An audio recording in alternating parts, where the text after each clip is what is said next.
Hello guys, आज मैं आपको इंग्लिश का टॉपिक समझाऊंगी। ये बहुत ही इजी और बहुत ही छोटा सा टॉपिक है।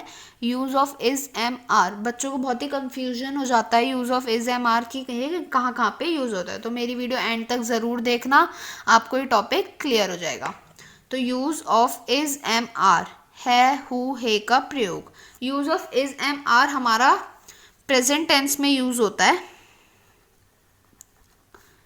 प्रेजेंट टेंस में यूज़ होता है, प्रेजेंट टेंस में, कॉन्टिन्यूस में। ठीक है, अब इसको हम 3 पार्ट्स में समझेंगे, अफर्मेटिव, नेगेटिव एंड इंटेरोगेटिव, कि हम इनको अफर्मेटिव सेंटेंस में कैसे यूज करते हैं, नेगेटिव में और इंटेरोगेटिव में। तो पहले हम करते हैं अफर्मेटिव में। Affirmative sentences. अफर्मेटिव को हम हिंदी में क्या बोलते हैं? सकारात्मक वाक्य। ठीक है, अब हम देख लेते हैं इस पहले कि इस किसके साथ यूज होता है, एम किसके साथ यूज होता है और आर किसके साथ होता है। इज हमारा होता है ही, शी, इट, दिस, दैट और कोई सिंगुलर चीज के लिए, सिंगुलर नंबर। जहां हमारा सब्जेक्ट, कर्ता, ही, शी, इट, दिस, दैट और कोई सिंगुलर चीज होगी, वहां पे हमारा इज यूज होगा। एम हमारा हमेशा, जहां आई लिखा होगा ना, जहां हमारा सब्जेक्ट आई होगा, कर्ता, वहां पे हमारा एम यूज होगा। और आर हमारा यूज होगा जहां कर्ता हमारा यू, वी, दे, दोस और कोई प्लूरल नंबर होगा। ठीक है, हम इसके एग्जाम्पल कर लेते हैं ताकि क्लियर हो जाए। मैं व्यस्त हूं। मैं क्या हो गया यहाँ? आई के साथ क्या लगता है? एम। और व्यस्त को हम इंग्लिश में क्या बोलते हैं? बिजी। तो I am busy. Second sentence है, वह एक मुद्रक है। वह, ही के साथ is, he is a printer. तीसरा सेंटेंस है हमारा, वह एक अध्यापिका है। अध्यापिका को हम इंग्लिश में क्या बोलते हैं? टीचर। अध्यापिका एक स्त्री के लिए यूज हो रहा है, तो हम क्या लिखेंगे? शी के साथ इज, शी इज अ। अध्यापिका को हम इंग्लिश में क्या बोलते हैं? टीचर। तो शी इज अ टीचर। अब तुम चुस्त हो। चुस्त को हम इंग्लिश में क्या बोलते हैं? स्मार्ट। तुम क्या होगा? यू के साथ आर और चुस्त को यू आर स्मार्ट। तो देखो, आई के साथ क्या यूज हुआ? एम। ही के साथ क्या यूज हुआ? इज। शी के साथ हमारा इज यूज हुआ और यू के साथ आर यूज हुआ। आई होप गाइज आपको इतना समझ आ गया होगा कि इज एम आर किस किस के साथ यूज होता है। अब हम करेंगे कुछ इंपॉर्टेंट थिंग्स हैं जो हमें याद रखनी होती है।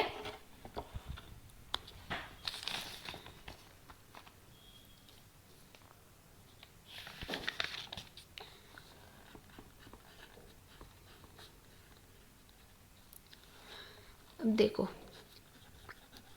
when there is a noun after is, am, are,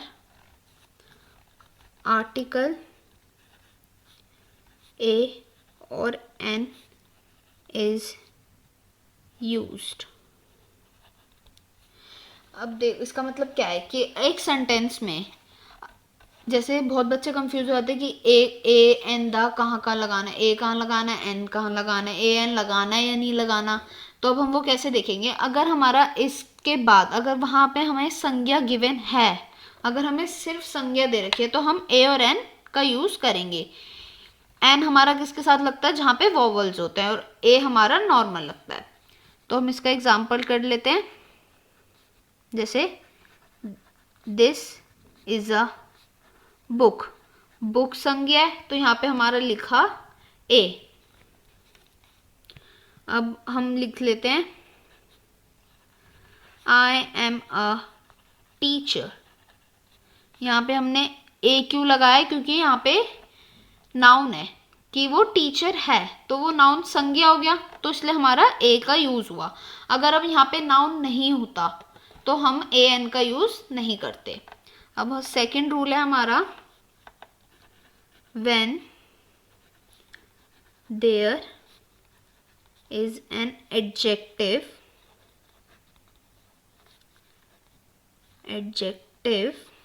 after is or article a और एन इज नॉट यूज्ड। अब जैसे हमें इज एम आर के सेंटेंस में किसी की तारीफ कर रहे हैं, हमें विशेषण गिवन है, तो हम ए और एन का यूज नहीं करेंगे, किसी की तारीफ हो रही है। अब एग्जाम्पल कर लेते हैं ताकि क्लियर हो जाए। ही इज ब्रेव, वो बहादुर है, ये उसकी तारीफ की जा रही है, तो यहाँ पे ए एन का यूज नहीं हुआ। अब जैसे इट इज राइट, अब बोला कि वो सही है, ये भी उसकी विशेषण हो गया, ये भी उसकी एडजेक्टिव हो गया, तो यहाँ पे भी ए एन का यूज नहीं हुआ। अब थर्ड रूल है हमारा, when there is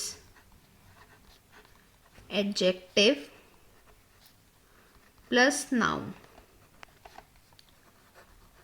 after is an or article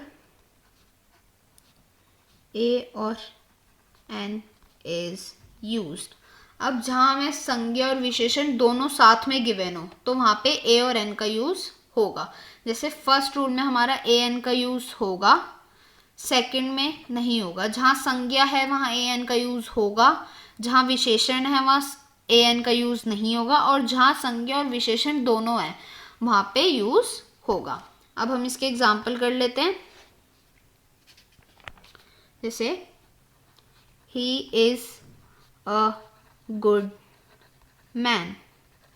अब यहाँ पे लिखा होता ही इज अ मैन, अगर यहाँ पे हम गुड को हटा दे तो ये फर्स्ट रूल हो गया, ही इज अ मैन। यहाँ पे हमें नाउन गिवन है तो ही इज अ मैन। अब हम मैन हटा दे तो हमारा ए भी हट जाएगा, तो हमारा ये सेकंड रूल बन जाएगा, ही इज गुड, कि वो अच्छा है। तो अच्छा क्या हो गई, उसकी एडजेक्टिव हो गया, उसकी क्वालिटी हो गई, तो हमारा ए यूज नहीं होगा। अब हमारे पास दोनों है तो हमारा ए एन का यूज होगा, तो he is a good man. Second है my friend is a decent dealer. अब देखो यहाँ पे क्या होता, my friend is a dealer, हमने डिसेंट हटा दिया। डीलर क्या है हमारा नाउन, डिसेंट क्या है हमारा, डिसेंट मीन शांत स्वभाव का, तो डिसेंट क्या हो गया एडजेक्टिव, हमने एडजेक्टिव को हटा दिया। Dealer, my friend is a dealer, हमें नाउन गिवन है तो ये हमारा फर्स्ट रूल हो गया। अब हमने डीलर हटा दिया तो देखो ही डीलर हटाया तो हमारा डीलर के साथ साथ ए भी हट जाएगा, ये हमारा हो गया सेकंड रूल, जहाँ पे ए एन का यूज नहीं होगा एडजेक्टिव के साथ। अब हमारे पास एडजेक्टिव और नाउन दोनों है तो हमारा ए का यूज होगा। आई होप गाइज आपको यहाँ तक क्लियर हो गया होगा। अब हम करेंगे negative sentence. Negative sentence, negative sentence को हम हिंदी में क्या बोलते हैं, नकारात्मक वाक्य।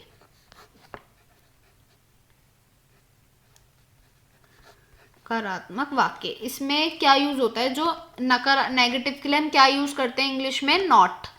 तो जो नॉट है वो हमारा इज, एम, आर के जस्ट बाद में यूज होता है, जस्ट बाद में। अब हम इसके सेंटेंसेस करेंगे तो ये आपको क्लियर हो जाएगा। जैसे मैं हलवाई नहीं हूँ, मैं हलवाई नहीं हूँ। आई एम, आई के साथ क्या लगता है, एम, एम के जस्ट बाद लगेगा हमारा not. I am not a, हलवाई को हम इंग्लिश में क्या बोलते हैं, confectioner. So I am not a confectioner. Second है हमारा, तुम मंत्री नहीं हो। तुम क्या हो गया यहाँ पे, यू, यू के साथ क्या लगता है, आर, आर के जस्ट बाद क्या लगेगा, not. You are not a, मंत्री को हम इंग्लिश में क्या बोलते हैं, minister. You are not a minister. Third sentence है, यह पका आम नहीं है। ये पका आम नहीं है। अब ये नॉन लिविंग थिंग के लिए यूज हो रहा है, तो ये, तो हम क्या लिखेंगे, दिस। दिस के साथ क्या लगेगा, दिस इज। इसके जस्ट बाद लगेगा हमारा not. This is not a, पके को क्या बोलते हैं, राइप। तो this is not a ripe mango. I hope guys आपको नेगेटिव सेंटेंस भी समझ आ गए होंगे कि उसमें इज, एम, आर कैसे यूज होता है। अब हम करेंगे इंटेरोगेटिव। इंटेरोगेटिव सेंटेंस, इसमें हम क्या बोलते हैं इसको, प्रश्नवाचक वाक्य। अब इसमें क्या रूल होता है, इसमें क्या होता है, हमारा जो इज, एम, आर होता है वो सेंटेंस के स्टार्टिंग में आ जाता है, इज, एम, आर। फिर उसके जस्ट बाद हमारा आएगा कर्ता, मीन्स सब्जेक्ट। फिर उसके जस्ट बाद आएगा हमारा सेंटेंस का बचा हुआ कंटेंट, जिसमें आपका नाउन, ऑब्जेक्ट कुछ भी आ सकता है। और लास्ट में इसमें लगाना ज़रूरी होता है क्वेश्चन मार्क, जिसे बोलते हैं प्रश्नवाचक चिन्ह। हम इसके एग्जांपल्स कर लेते हैं जिससे आपको ये क्लियर हो जाए। पहला एग्जांपल है इसका, क्या मैं एक आदमी हूँ।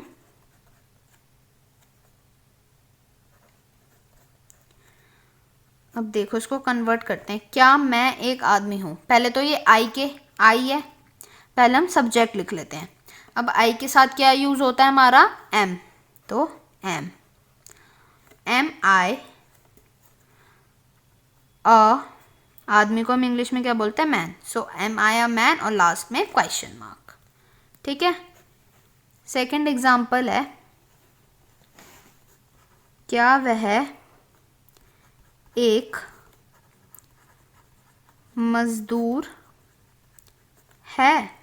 क्या वह एक मजदूर है। अब देखो वह, यहाँ पे क्या होगा हमारा, ही। पहले सब्जेक्ट लिख लेते हैं हम, ताकि हमें इज, एम, आर पहचानने में प्रॉब्लम ना हो। ही के साथ क्या यूज होता है, इज। तो इज ही अ लेबरर। मजदूर को क्या बोलते हैं हम, लेबर। लास्ट में क्वेश्चन मार्क। थर्ड है हमारा,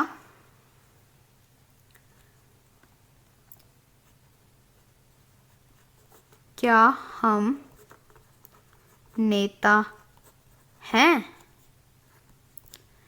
क्या हम नेता है, हम लोग। यहाँ पे क्या हो गया, क्या हम नेता है के लिए हम क्या यूज करेंगे, आर। मतलब हम पहले सब्जेक्ट लिख लेते हैं, वी के साथ क्या यूज होता है हमारा, आर। वी नेता को हम इंग्लिश में क्या बोलते हैं? Leaders. Are we leaders? Fourth example है हमारा, क्या लाल किला दिल्ली में है?